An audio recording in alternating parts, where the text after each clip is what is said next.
eeri nimanyititwo kana nimakinyitio ni igoti ria makadara aria mathitangiirwo Wuici. Atano aya manyitirwo tariki 31 mweri wa Julai ni hamwe na Miss Nancy Wambui, Joseph waweru, Stephen mburu mathitangiirwo ihitia ria gukorwo mathondekete maratathi ma ngungo ma umwe wao niguo akorwo akirekererio.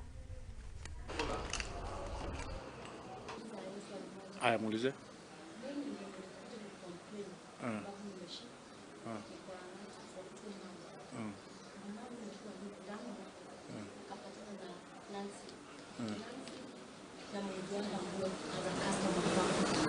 So wakati nikamuuliza ni nini nafanya biashara, nikamwambia mwenye anaweza kusaidia.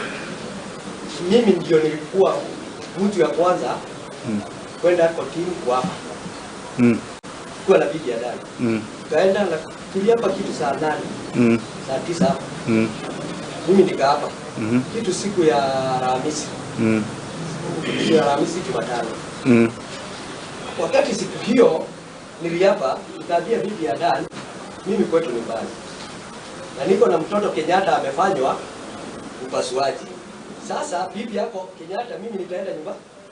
Bibi ya Dan akaniambia, "Wewe enda sababu process za huyu zinaendelea.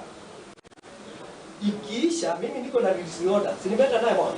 Sababu siwezi pea mtu." Uliona na release order yako? Siwezi trust sababu sasa unajua huwezi toa hiyo paketi yote si lazima ziishe.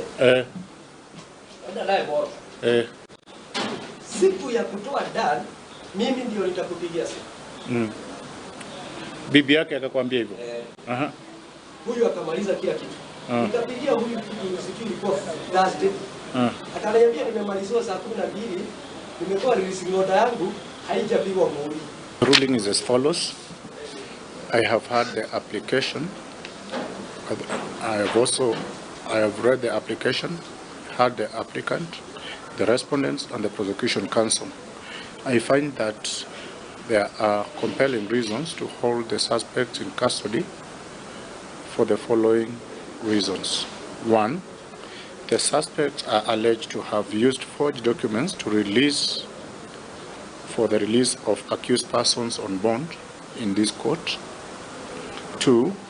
They are alleged to have committed several offences, including offences against the administration of justice, which profanes the temple of justice. However, I find the time of 21 days too long, and allow the application and order that the suspects be remanded in custody of Buruburu Police Station for 14 days with effect from today to facilitate investigations. I order that the second suspect be taken to hospital for treatment as she alleges to be diabetic. Mention 16th of August. According to what you're telling me, tugithie na mbere ni ate aciari a mwana umwe